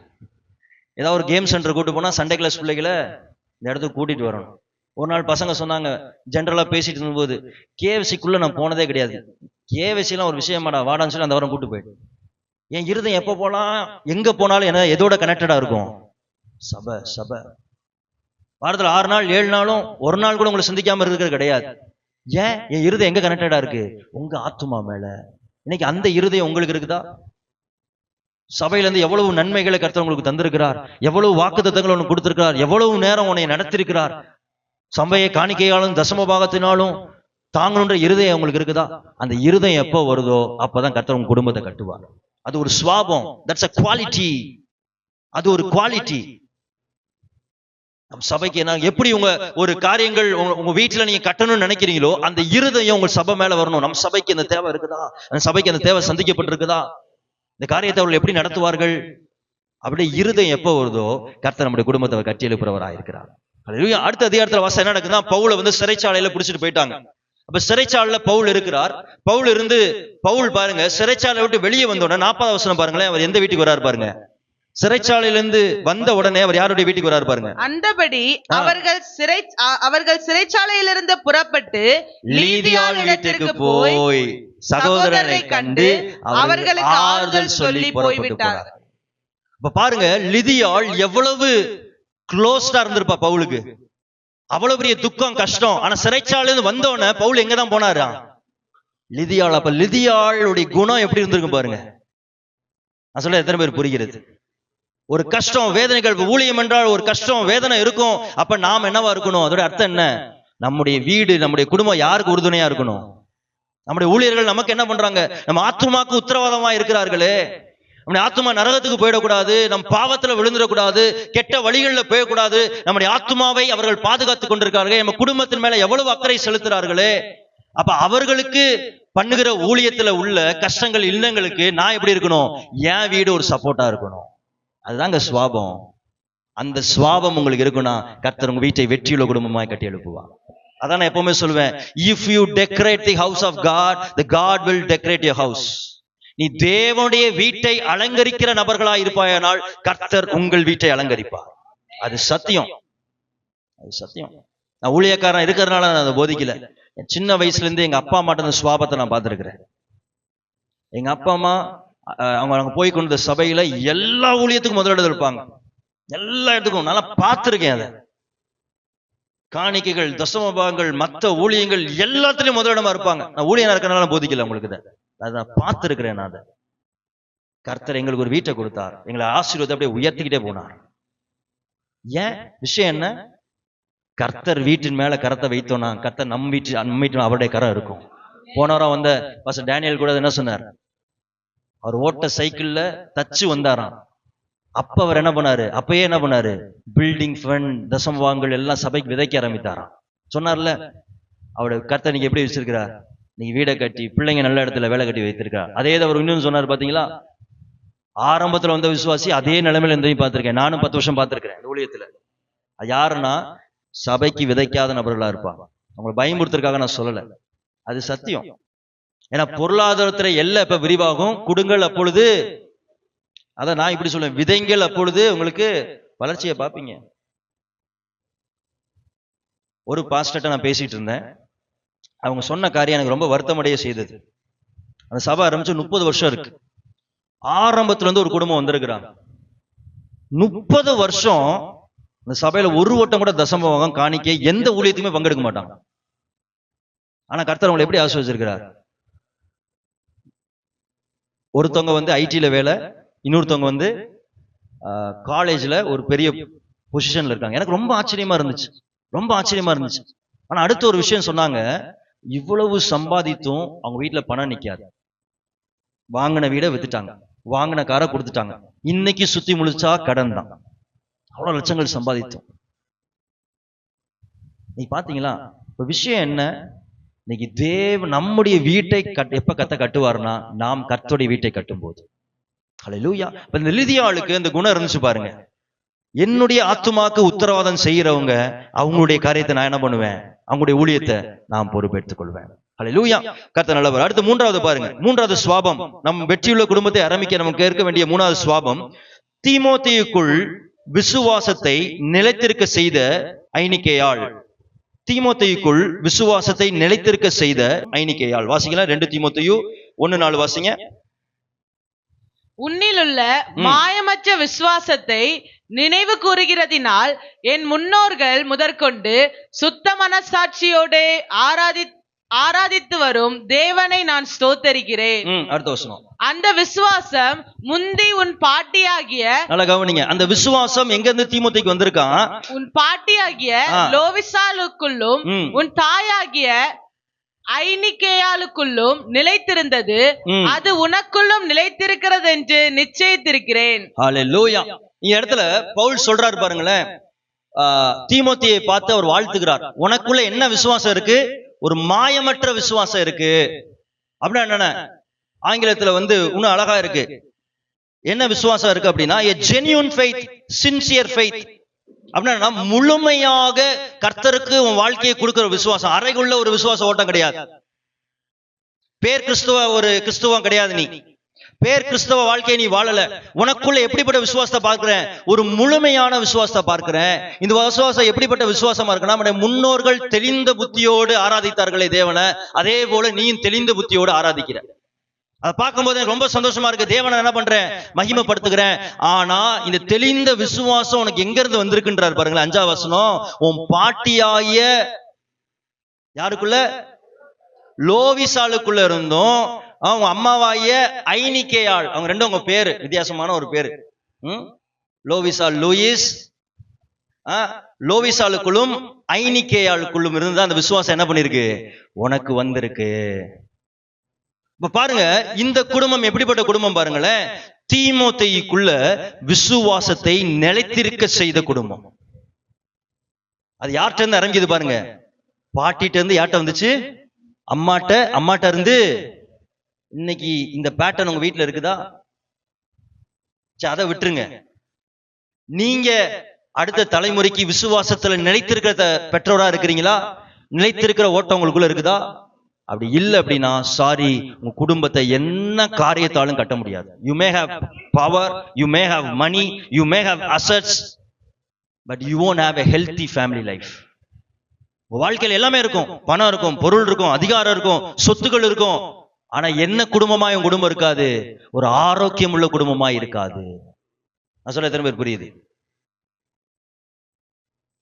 நீங்க தீமோத்தேயு குடும்பம் பாருங்க, எப்படிப்பட்ட குடும்பம் பாருங்க. பாட்டிக்குள்ள எப்படிப்பட்ட விசுவாசம், சின்சியர் ஃபெய்த். என்ன விசுவாசம், மாயமற்ற விசுவாசம். பேர் கிறிஸ்தவ ஓட்டம் கிடையாது. இங்க வந்து ஒப்பு கொடுத்துட்டு வீட்டுல போய் அராஜகம் பண்ற கிறிஸ்தவ ஓட்டம் கிடையாது. இங்க ஒரு சபையில ஒரு வேஷம், வெளியே ஒரு வேஷம் உள்ள ஒரு ஓட்டம் கிடையாது. மாயமற்ற விசுவாசம் அப்படின்னா கம்ப்ளீட்லி சரண்டர் லைஃப். தீமோத்தேயுக்குள்ள எப்படி வந்துச்சு? அவங்க பாட்டி கர்த்தருக்குள்ள தன் வாழ்க்கையை முழுமையாய் ஒப்பு கொடுத்ததை பார்த்ததுனால தீமோத்தேயுக்குள்ள அந்த ஓட்டம் வந்துச்சு. நீங்க அந்த வார்த்தை ரொம்ப ஆழமா எனக்கு பிடிச்சிருந்துச்சு. 5ஆம் வசனம் பாருங்க. அந்த விசுவாசம், உனக்குள்ள இருக்கிற விசுவாசம் முந்தின பாட்டியாகிய லோவிசாளுக்குள்ளும் உன் தாயாகிய ஐனிக்கேயாக்குள்ளும் நிலைத்திருந்தது. அப்படின்னா என்ன? ஒரு நாள் 2 நாள் கிடையாது, வாழ்நாள் முழுவதும் எப்படி இருந்துச்சு? இன்னும் சொன்னா, அவங்களுக்குள்ள இருந்ததை நீ என்ன பார்த்த? கண்கூட பார்த்து வளர்ந்து வந்த. உன் பாட்டி எப்படி வேசனத்தின்படி வாழ்ந்தார்கள், உன்னுடைய பாட்டி எப்படி மற்றவங்களை மன்னித்தார்கள், உன் பாட்டி எப்படி பிரச்சனையிலிருந்து வெளியே வந்தாங்க, உன் பாட்டிக்குள்ள இருந்த விசுவாசம், உன் பாட்டிக்குள்ள இருந்த கர்த்தர் மேல் நடத்தின காரியத்தை கண்கூடாய் நீ பார்த்திருக்க. அத இப்ப நான் என்ன பண்றேன்? உன் வாழ்க்கையில கண்கூடாய் பார்க்கிறேன். இதுதான் வெற்றி உள்ள குடும்பம். தேவ பிள்ளைகளே, நீங்க உங்க குடும்பம் வெற்றியுள்ள குடும்பமா இருக்கும்னா பெற்றோர்கள் பிள்ளைகளுக்குள்ள விசுவாசத்தை போதிக்கிறவளா மாட்டும் கிடையாது, விசுவாசத்தின்படி வாழ்கிறவராக இருக்கணும். பிள்ளைங்க பறக்கும் போது எப்படி பறக்குறாங்க தெரியுமா? They are helpless, they are dependent. ஆமாவா இல்லையா? பறக்கும் போது யாரை நான் சார்ந்துதான் பறக்குறாங்க? பெற்றோர்களை சார்ந்துதான். அவங்களுக்கு ஊட்டி விடணும், சாப்பாடு, எல்லாமே பெற்றோர்களை சார்ந்துதான். இப்ப அதே இதுதான் அதோடைய குணம், சுவாபம், பேச்சு, சிந்தை, கிறிஸ்துவ ஓட்டம் எல்லாம் யார்ட்டு வருது? பெற்றோட்டம் தான் வரும். பிள்ளைகிட்ட அவிசுவாசத்தை பேசிட்டு கூடாது, பிள்ளைகிட்ட பின்மாற்ற வாழ்க்கையை நீங்க காட்டிட்டு இருக்க கூடாது, பிள்ளைகிட்ட பாவ வாழ்க்கையை காட்டிட்டு கூடாது, பிள்ளைகளுக்குள்ள கணவன் மனம் அடிச்சு சண்டை போட பார்க்க கூடாது. அது கல்யாணம் பண்ணி என்ன பண்ணும்? பிள்ளைங்க கிட்ட குழப்பத்தை உண்டு பண்ணி காட்டிட்டு கூடாது. இவங்களை பத்தி அவங்கள சொல்ல, அவங்கள பத்தி இங்கில சொல்ல, அவங்கள பத்தி அவங்கள்ட்ட சொல்ல, இவங்கள்ட்ட பத்தி இங்க மாத்தி சொல்ல. அப்ப பிள்ளை என்ன பண்ணும்? கல்யாணம் ஆகி போகும்போது அது அந்த வீட்டுல போய் என்ன பண்ணும்? அதே தான் பண்ணும். தேவ பிள்ளைகளே, நல்லா தெரிஞ்சுக்கோங்க, பேரண்ட்ஸா இருக்கிற உங்களுக்கு கர்த்தர் நிறைய பொறுப்புகளை கொடுத்திருக்காரு. அதுக்காக வாலிப பிள்ளைங்க, சின்ன பிள்ளைங்க எல்லாம் பாஸ்டர் யாரை போட்டு அட்டாக் பண்றாரு, நமக்கு ஒண்ணும் இல்லை, நீ ஒரு நாள் பேரண்ட் ஆக போற. உங்க பேரண்ட் எப்படி இருந்து போட்டோம், இன்னைக்கு ஆண்டவர் உனக்கு இந்த செய்தியை கொடுக்குறாருல, நீ மாறாட்டினா நீ உன்னுடைய பிள்ளைக்கு எப்படிதான் இருப்ப? விசுவாசத்துக்கு முன்மாதிரி உள்ள வாழ்க்கையை தான் நீ வாழ்ந்து கொண்டு இருப்ப. எனக்கு ரொம்ப பிடிச்ச வசனம், ரொம்ப பிடிச்சிருந்துச்சு எனக்கு இந்த குடும்பத்தை பத்தி. பாட்டி, அம்மா, அம்மாட்ட இருந்து பையன். இதே தான் எங்க குடும்பத்தில் நடந்துச்சு. எங்க பாட்டி ஒரு பிராமணர் குடும்பம் எங்க பாட்டி. அதுல இருந்து ரட்சிக்கப்பட்டாங்க. அதுல இருந்து ரட்சிக்கப்பட்டு 5 பிள்ளைங்க அவங்களுக்கு ஃபுல்லா பிடிச்சுக்கிட்டாங்க ஆண்டவரை, ஃபுல்லா பிடிச்சுக்கிட்டாங்க. அதுல இருந்து எங்க அம்மா நல்ல ஃபெய்த்ல இருந்தாங்க. எங்க அம்மாவால எங்க அம்மாவுடைய ஃபெய்த்தை நான் பார்த்திருக்கேன், எங்க பாட்டியோட ஓட்டத்தை பார்த்திருக்கேன். இன்னைக்கு நான் கர்த்தருக்குள்ள இருக்கிறேன்.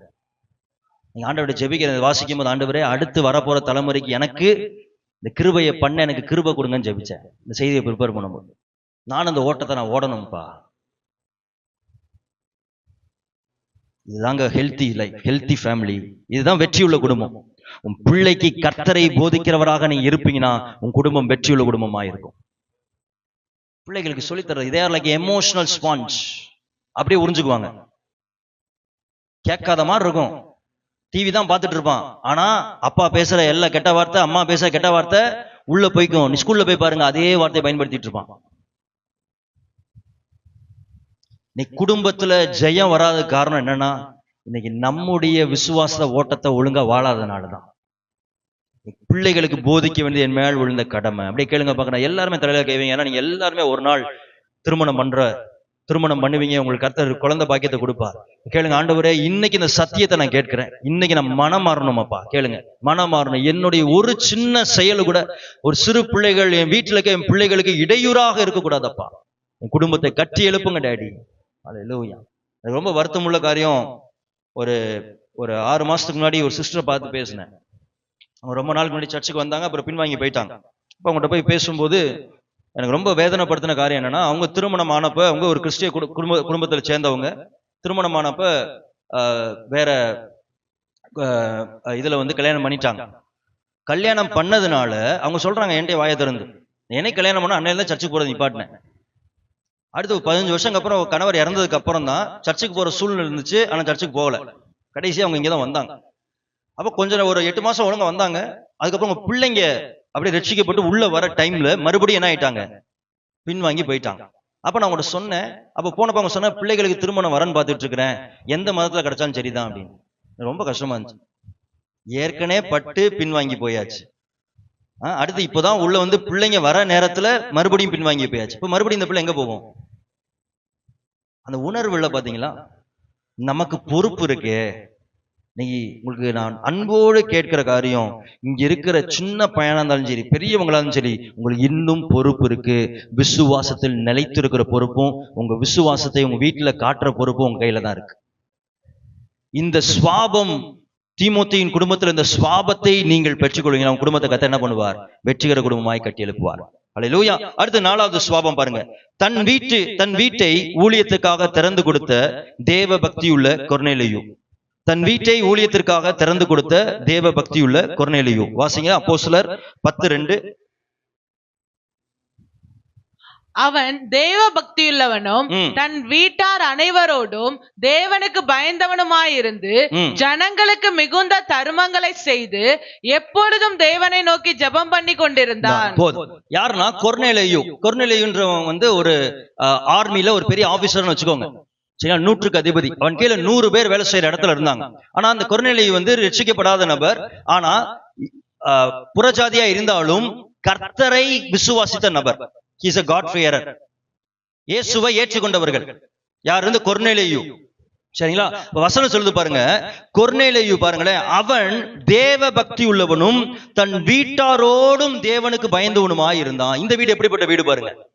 எப்படிப்பட்ட வீடு? குடும்பமே எப்படிப்பட்ட குடும்பம்? கொர்நேலியு மாத்திரம் இல்ல, கொர்நேலியிட்ட இருந்தா யாருக்கு போயிருக்கு?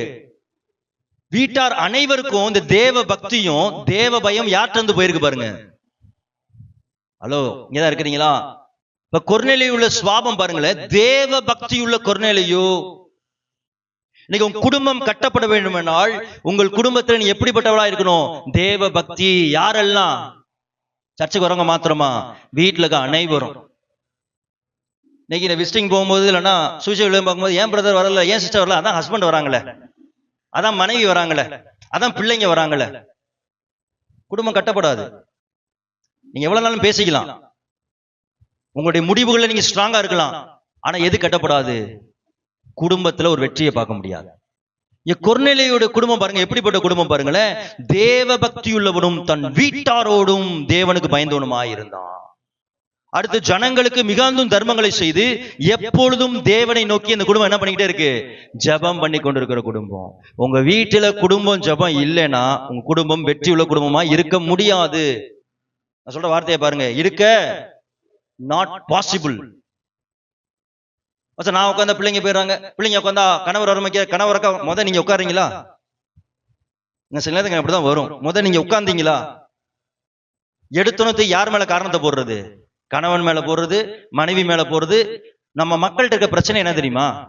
தான் தவறு, அதான் வசனம், தன் பிழையை உணர்கிறவன் யார்? வசனம் கேக்குதுல, தான் பிழையை உணர்கிறவன். நீ எப்ப அப்படி இந்த குணம் உங்களுக்குள்ள வருதோ உங்க வீடு கட்டப்பட்டிருக்கும். வசனம் சொல்லுவ, கொர்நேலியு வீடு எப்படி? வீடு முழுசும் பக்தி இருந்துச்சு, வீடு முழுசும் தேவனுக்கு பயம் இருந்துச்சு. ஏன்னா எப்பொழுதும் ஜெபம் பண்ணி கொண்டிருந்தான்.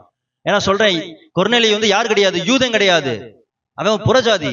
அப்ப வீடு முழுசும் இவ்வளவு இருந்திருக்குன்னா யார் மூலியமா தான் வந்திருக்கணும்? அது கொர்நேலியு மூலியமா தான் உள்ள வந்திருக்கணும் அந்த விசுவாசம். உங்க வீட்டுல கணவர் ரசிக்கப்படல, மனைவி ரசிக்கப்படல, பிள்ளைங்க பின்வாங்கிட்டாங்கன்னா ரட்சிக்கப்பட்டு நீங்க முனங்கால் போட்டு குடும்ப ஜெபத்தை ஆரம்பிங்க. சர்ச்சுக்கு வரவங்க மேக்சிமம் 2 பேர் தான் இருக்கீங்க. 2 பேர் உட்கார்ந்து ஒருமனப்பட்டு ஜெபிங்க. அப்பதான் வீட்டுக்குள்ள ஒருமனம் வரும். ஜெபம் உங்க வீட்டுக்குள்ள இல்லைன்னா வெற்றியுள்ள குடும்பத்தை பார்க்கவே முடியாது.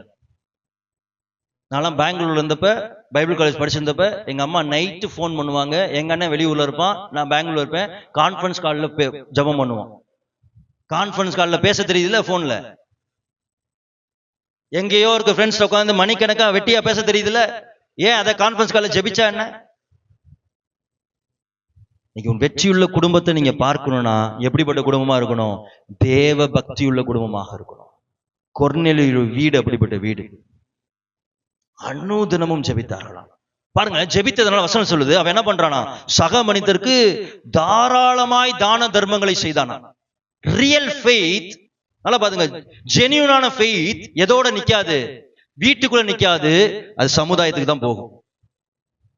யாரோடு குடும்பம், யாரு அதிகமாய் தேவனோடு செலவிடுறார்களோ அவங்க வீட்டோட தன்னுடைய ஆசீர்வாதத்தை வைக்க மாட்டாங்க, வெளியே தேவை உள்ள நபர்களுக்கு போவாங்க. நான் சொல்ல எத்தனை பேர் புரியுது? வசனம் சொல்லுது பாருங்க, அவன் தேவ பக்தியா இருக்கிறான், வீட்டார் இது பண்றான், மிகுந்த தர்மங்களை செய்தான் ஜனங்களுக்கு. யாருக்கெல்லாம் தேவையோ அவங்களுக்கு எல்லாம் என்ன பண்ணானா, உதவிகளை செய்தான். அப்ப அவனுக்கு தெரியும் கர்த்தர் என்னை ரட்சித்தது, கர்த்தர் என்னை ஆசீர்வதித்தது எதற்குனா சக மனுஷனுக்காக. ஆனா அவனுக்கு என்னதான் தெரிஞ்சிருக்கு, இது வரைக்கும் தான தர்மம் மட்டும் தான் செய்ய தெரிஞ்சிருக்கு. சுவிசேஷ அறிவிக்க ஒண்ணும் தெரியல அவனுக்கு. என்னது உதவி, அதுதான் அவனுக்கு புரிஞ்சது.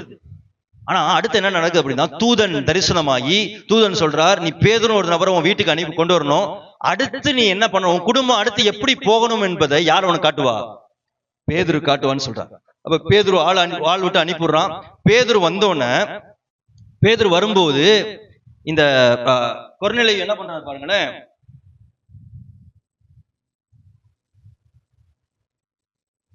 இருபத்தி 7 வசனம் பாருங்களேன். கொர்நேலியு என்ன பண்றாரு பாருங்க.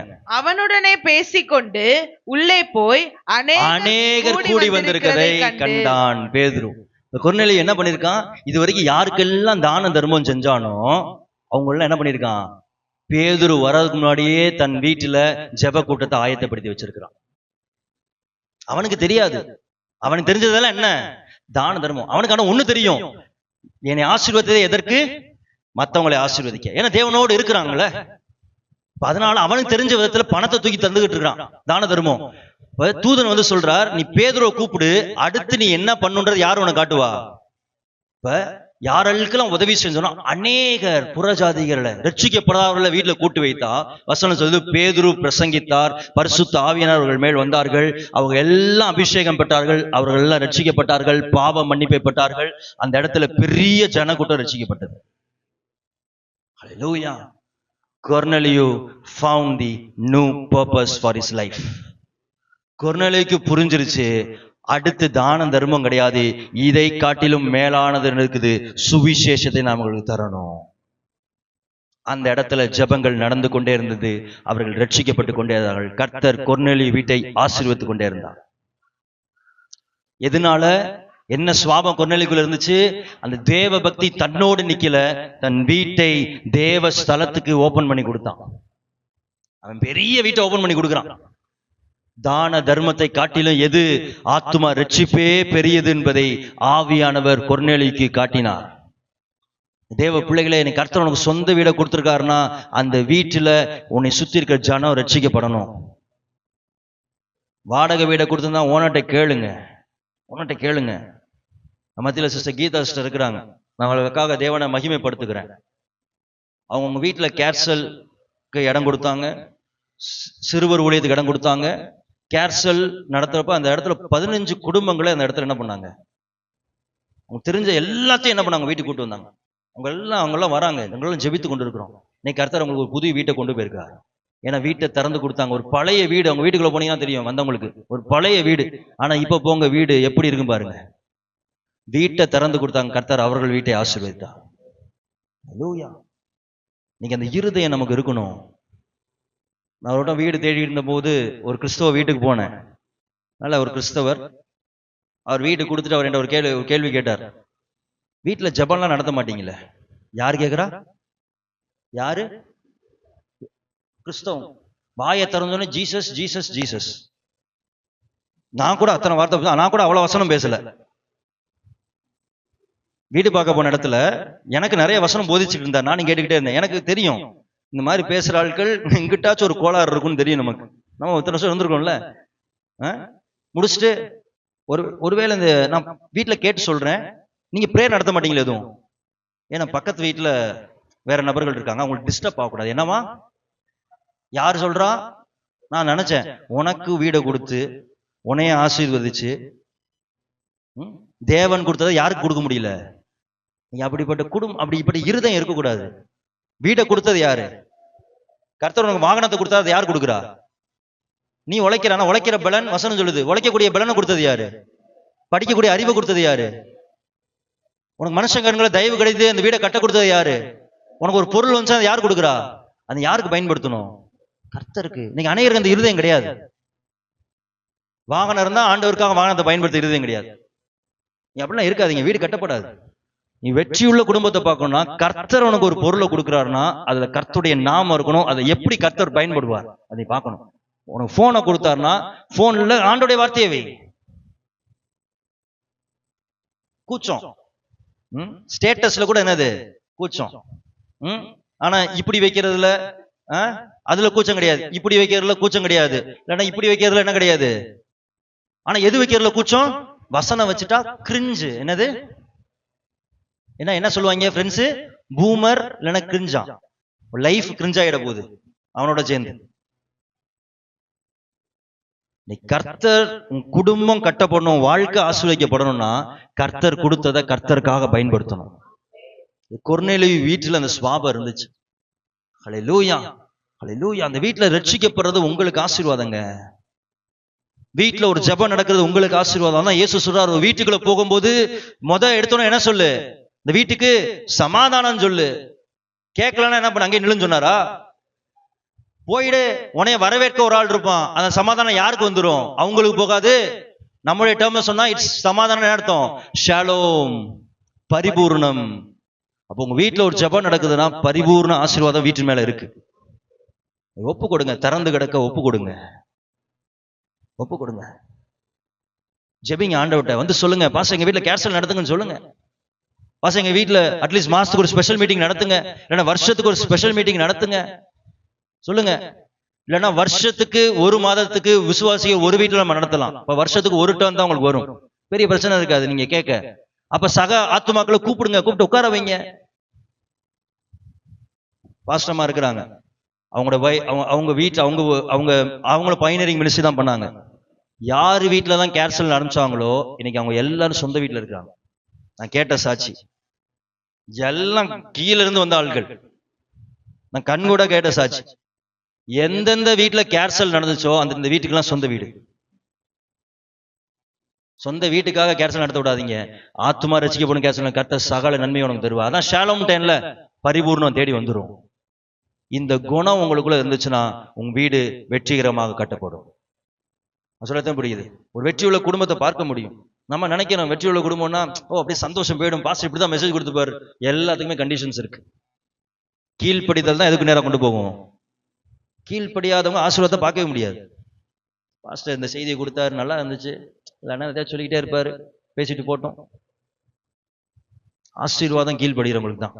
என் வார்த்தையின்படி கேட்டு அதன்படி நடக்கிறவனே பாக்கியவான். வெளிப்படுத்துறதுல சொல்லுதுல, இந்த வார்த்தைகளை கேட்டு இதன்படி இந்த சுவாபங்களுக்குள் வரும் என்றால் நீங்கள் பாக்கியவான். உங்க குடும்பத்தை கர்த்தர் வெற்றிகர குடும்பமாக கட்டி எழுப்புவார். அல்லவா? கடைசியாக சொல்லி நான் முடிச்சிடறேன். அடுத்து வெற்றியுள்ள குடும்பத்துக்கு கடைசி சுவாபம் என்ன வேணும்னா, வேலை செய்து கொண்டே குடும்பமாய் ஊழியம் செய்த அக்கிலா பிரிஸ்கில்லா. வேலை செய்து கொண்டே குடும்பமாய் ஊழியம் செய்த அக்கிலா பிரிஸ்கில்லா. எல்லாம் உங்களுடைய மைண்ட் வாஷ் கேக்குது, போட்டு நீங்க என்ன இப்படி போட்டு இதாகுது அப்படின்ட்டு ஆவியானவர் உங்களுக்கு சொல்றார். வாசிங்க அப்போஸ்தலர் 18:2-3. யூதர் எல்லாரும் ரோமாபுரியை விட்டு போகும்படி கிளவுதியுராயன் கட்டளையிட்டபடியினாலே இத்தாலியாவிலிருந்து புதிதாய் வந்திருந்த பொந்து தேசத்தானாகிய ஆக்கிலா என்னும் நாமமுள்ள ஒரு யூதனையும் அவன் மனைவியாகிய பிரிஸ்கில்லாவையும் அங்கே கண்டு அவர்களிடத்திற்கு போனார். அடுத்து அவர்கள் கூடாரம் பண்ணுகிற தொழிலாளிகளா இருந்தார்கள். அவங்க என்ன வேலை பார்க்கறாங்க? கூடாரம் பண்ணுகிற தொழில் செய்கிறவர்களா இருக்கிறார்கள். தானும் அந்த தெரிந்தபடியா அவங்களோடு சேர்ந்து என்ன பண்ணுகிறான்? அந்த தொழிலை செய்கிறான். அடுத்து மூணாவது கடைசி பண்பு நமக்கு எப்ப நம்முடைய குடும்பம் ஆசீர்வதிக்கப்படும் அப்படின்னா, நாம் அக்கிலா பிரிஸ்கில்லாவை போல வேலை செய்து கொண்டே நீ கர்த்தருடைய சபையில இருக்க கர்த்தருடைய ஊழியத்தை செய்வீங்கன்னா கர்த்தர் குடும்பத்தை வெற்றியுள்ள குடும்பமாய் ஆசீர்வதிப்பார். அல்லேலூயா. அநேக நேரத்துல ஊழியம்னா யாருடைய வேலை நினைக்கிறீங்க? அது பாஸ்டருடைய வேலை. ஆனா வசனம் தெளிவாய் சொல்லுகிறது, ஆண்டவர் 5 விதமான ஊழியத்தை தெரிந்தெடுத்துக்க. எதற்கு?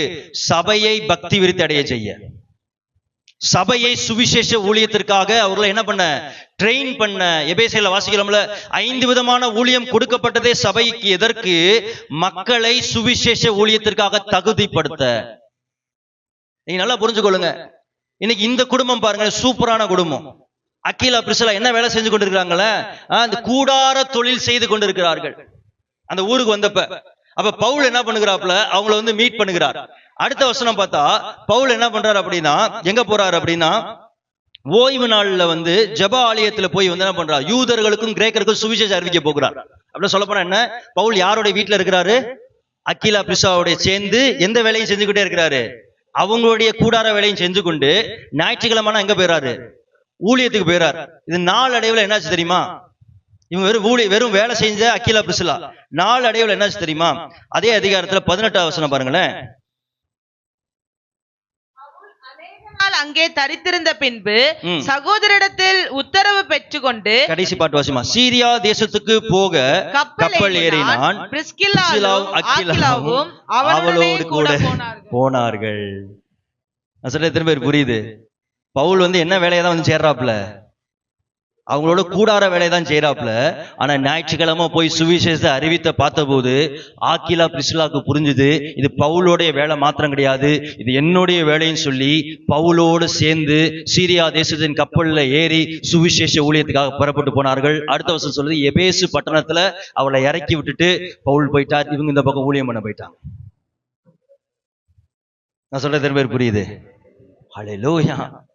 கணவன் மனைவியாய் சேர்ந்து ஊழியம் செய்யற குடும்பமாய் உன் குடும்பம் காணப்படும்னா கர்த்தர் வெற்றியுள்ள குடும்பமாய் குடும்பத்தை மாற்றுவான். கணவன் மனைவி பிள்ளைங்க யோசித்து பாருங்க.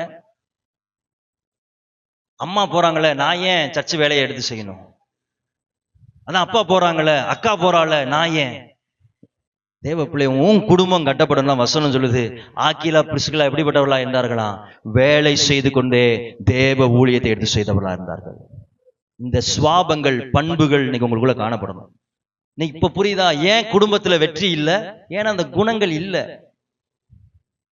இது யார் சொல்ற குணம்? நான் சொல்ற குணமா? சத்திய வேதம் நமக்கு போதிக்கிற குணம். வேதம் தான் நமக்கு என்னது, வெளிச்சம். நீ கர்த்தர் உன் குடும்பத்தை கட்டுறது, கர்த்தர் ஒரு வெளிச்சத்தை காட்டுறார். நான் எல்லாத்தையும் பண்ணுவேன், ஆனா எதை மட்டும் பண்ண மாட்டேன், ஞாயிற்றுக்கிழமை ஆனா எந்த ஊழியத்தையும் செய்ய மாட்டேன். பாஸ்டர் என்னவும் சொல்லும், டிபிஎஸ் ஊழியமா எனக்கு எதுக்கு, சுவிசேஷ ஊழியமா எனக்கு எதுக்கு. எவ்வளவு ஊழியங்கள் இருக்குது சபைக்குள்ள.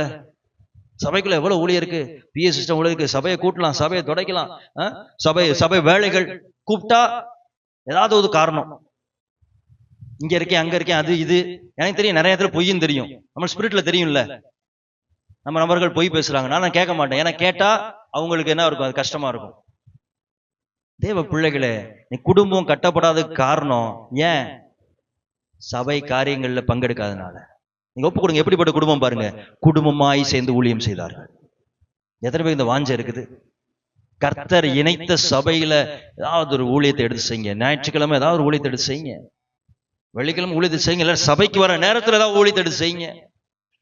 கர்த்தர் உனக்கு தாழ்ந்து கொடுப்பா பாடு, கர்த்தர் உனக்கு இசை வாசிக்கிற கருவியை கத்து கொடுத்தா வாசிப்பேனா, அதை எடுத்து உண்மையா வாசி. ஏதாவது ஒரு ஊழியம் எனக்கு என்ன உனக்கு என்ன இருந்தனா, நீ கர்த்தருடைய வீட்டை அலட்சியப்படுத்தினா கர்த்தர் எதை அலட்சியப்படுத்துவார்? ஆபீஸ்ல தான் நடக்கும். நீ கர்த்தருடைய வேலைகளை அசட்டை பண்ணுவீங்கன்னா கர்த்தர் நீ செய்யற படிப்பா இருந்தாலும் நீ செய்யற வேலையா இருந்தாலும் அதை அசட்டை பண்ணுவார். கர்த்தர் நிச்சயம் அதை அசட்டை பண்ணுவார். நீங்க நமக்குள்ள என்ன பண்பு வேணும்? இன்னைக்கு நமக்குள்ள என்ன பண்பு வேணும்? என்ன பண்பு? குடும்பமாய் ஊழியம் செய்யற பண்பு வேணும். கேளுங்க ஆண்டவர்ட்ட, நேரம் இல்ல, டயர்டா இருக்கு.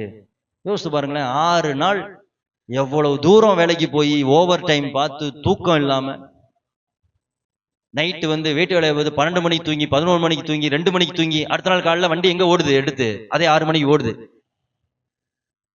ஞாயிற்றுக்கிழமை மட்டும் என்னது, அன்னைக்குதான் ரெஸ்ட் டே பாஸ்டர்.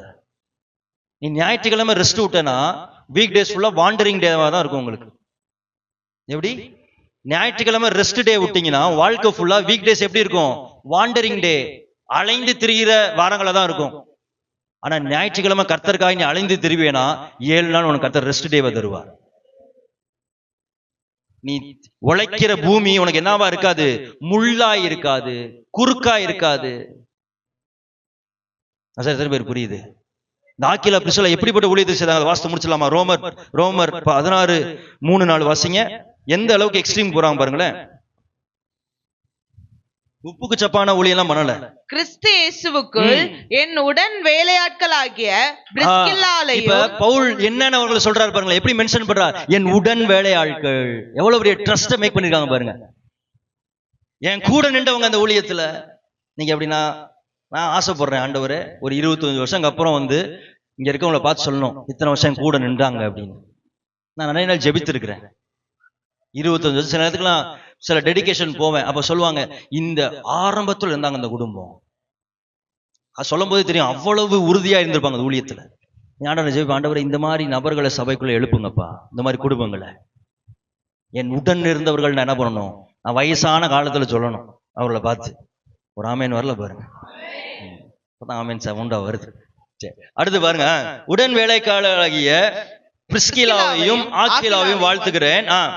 அவர்கள் என் பிராணனுக்காக பாருங்க, அவர்கள் என் பிராணனுக்காக, பவுலின் பிராணனுக்காக, உயிருக்காக தங்கள் கழுத்தையும் கொடுத்தார்கள். அவர்களை பற்றி நான் மாத்திரம் அல்ல, புறஜாதியாரில் உண்டான சபையார் எல்லாரும் நன்றி அறிதல் உள்ளவர்களாய், எல்லாரும் உங்களுக்கு நன்றி கடமைப்பட்டிருக்கிறோம்.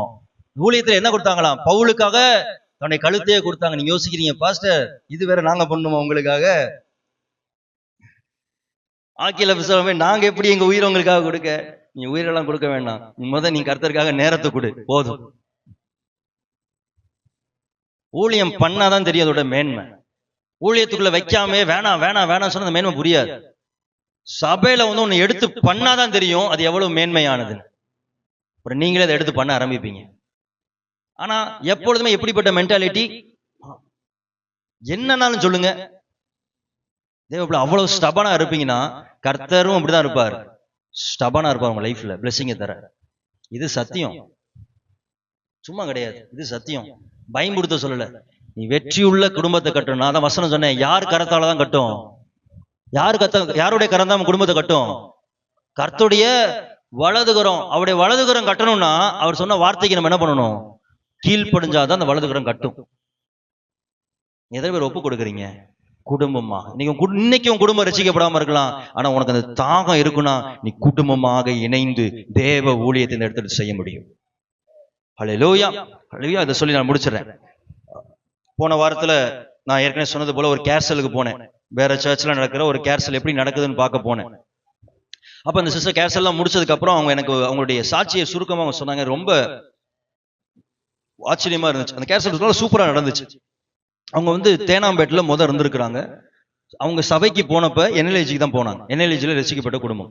இப்ப என்எல்ஏஜிக்கு போனப்ப பயங்கரமான வறுமையா அவங்க சொல்லுவாங்க. பயங்கரமான வறுமை.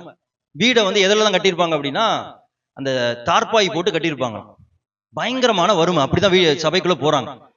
அப்ப போய் ரட்சிக்கப்பட்டதுன்னா கர்த்தர் நல்ல வேலையை கொடுக்கிறார், ஆசீர்வதிக்கிறார். இங்க கோவூர் பக்கத்துல ஒரு சின்ன இடத்த வாங்கி போடுறாங்க. வாங்கி போட்டதுக்கு அப்புறம் அந்த நாட்களிலேயே சபைக்கு வந்த நாட்களிலே அப்ப என்எல்ஏஜில தான் கேர்சல் சிஸ்டம் அந்த டைம்ல வந்து இன்ட்ரோடியூஸ் பண்ணாங்க. கேர்சல் சிஸ்டம் தான் சபை பயங்கரமா வளர்ந்துச்சு. அப்ப அவங்க என்ன பண்ணாங்க அப்படின்னா, ஒரு கேர்சல் நடத்துறாங்கன்னா கணவன் மனைவியை அந்த கேர்சலுக்கு இன்சார்ஜா போட்டுருவாங்க. ஒரு எங்க வீட்டுல கேர்சல் நடத்துங்க அப்படின்னா அவங்கள உருவாக்கி கணவன் மனைவியை அந்த கேர்சல் நடத்த கொடுத்துருவாங்க. ஸோ அப்ப இவங்க கணவனும் மனைவியுமாக என்ன பண்ணாங்க அப்படின்னா, படிப்பறிவு இல்லாதவர்கள், சுத்தமா படிப்பறிவு கிடையாது. கணவன் மனைவியை என்ன பண்ணாங்க அப்படின்னா அந்த கேர்சல் ஊழியத்துக்கு அவங்களை என்ன பண்ணாங்க, ஒப்பு கொடுத்தாங்க. அப்ப ட்ரெயின் ஆகி ஆண்டவர் உங்களுக்கு கத்துக் கொடுத்து நிறைய பாடல்கள்லாம் அந்த பாடி அப்படியே கேட்டு அந்த கேர்சல் ஊழியத்தை நடத்த ஆரம்பித்தார்கள். அந்த இடத்துல 5 கேர்சல்ல பெருக்குனாங்க. அந்த ஒரு கேர்சல் 5 கேர்சலாக பிரிகிச்சு. அவ்வளவு சுவிசேஷ ஊழியம் சேர்ந்து இணைந்து செய்து கடைசியாக ஒரு 15 வருடங்களுக்கு முன்னாக வந்தாங்க. வந்து சொல்றாங்க, இன்னைக்கு கர்த்தர் ஒரு தார்பாய் வீட்டுல இருந்தேன், இன்னைக்கு சொந்த வீடை கட்டி இன்னைக்கு ஆண்டவர் ஆராய்ச்சி கொண்டிருக்கிறேன். ஏனென்றால் என் வீட்டை யாருக்கு திறந்து கொடுத்தேன்? தேவனுடைய ஊழியத்துக்கு திறந்து கொடுத்தேன். கணவன் மனைவியாய் சேர்ந்து நாங்க தேவனுக்காக நேரம் செலவிட்டோம். இன்னைக்கு கர்த்தர் எங்களை அற்புதமா ஆசிரியிருக்கா. பையன் ஐடில வேலை பார்க்கறான், பிள்ளை நல்ல இடத்துல இருக்கிறா, இன்னைக்கு எங்க சந்ததியை நல்லா வைத்திருக்கிறார். ஹல்லேலூயா. தேவ பிள்ளைகளே, நீ தேவனுக்காக ஊழியம் செய்வாயானால் கனம் பிதாவானவர்கிட்ட வரும். மனுஷன்ட்ட கிடையாது, பிதா உன்னை கனப்படுத்துவார். உனக்கு எதுவுமே தெரியாதா? ஊழியத்துக்கு வா, சுவிசேஷ ஊழியத்துக்கு வண்டி எடுத்துட்டு வா, சுவிசேஷ ஊழியத்துல போய் நில்லு, கூட போ, ஜெப நடைக்கு போ, சபை ஊழியங்களை செய், சபை வேலைகளை செய். பிபிஎஸ் ஊழியம் வருது, எவ்வளவு தேவைகள் இருக்கு, வாலண்டியர்ஸ் வந்து நில்லுங்க. கர்த்தர் உன்னை ஆசீர்வதிப்பா. எப்போ ஒரு வெற்றியுள்ள குடும்பத்தை உன்னால் பார்க்க முடியும்னா, நீ தேவனுக்காக குடும்பமாக வேலை செய்து கொண்டே ஊழியம் செய்யும் போது. ஹல்லேலூயா. இந்த வார்த்தைக்கு எத்தனை பேர் ஒப்பு கொடுக்குறீங்க? எத்தனை பேருடைய குடும்பம் வெற்றியுள்ள குடும்பமாய் மாறணும்னு ஆசை இருக்குது? அப்படிப்பட்ட உங்க கரங்களை உயர்த்தி எழும்பி நின்று கண்களை